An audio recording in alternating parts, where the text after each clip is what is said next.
In this video we'll take a look at the template library, specifically the points and component feature definitions and the change there.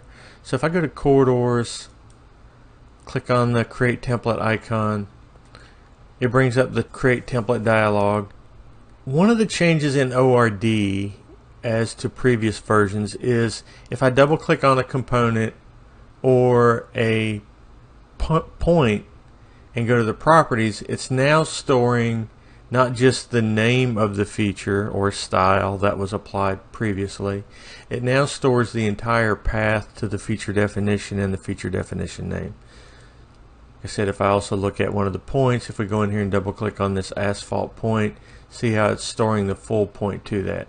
That's important because if you ever go in and reorganize your features or folders, that could affect your template library. For example, if I go in and go to my linear features, let's just go down to where the template points are defined, and we'll look at one of those asphalt or pavement feature definitions. Let's say I was reorganizing and renaming folders here.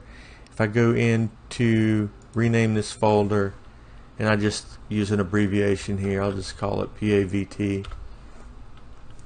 Now when I reopen and it rereads in those DGN libraries and the new paths, if I go to that template library and then go in and double click on that same point we did before, I get an error saying that the specified path in there has changed, and I would have to go in and redefine that new location on those points.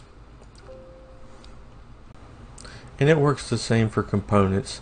So if you were to rename one of your mesh feature definitions, it would break that link and you would get a similar message when you went to modify the component properties. In a later video we'll cover the civil feature remapper, which will go in and allow you to correct errors in the template library or remap feature definitions from one path or name to another.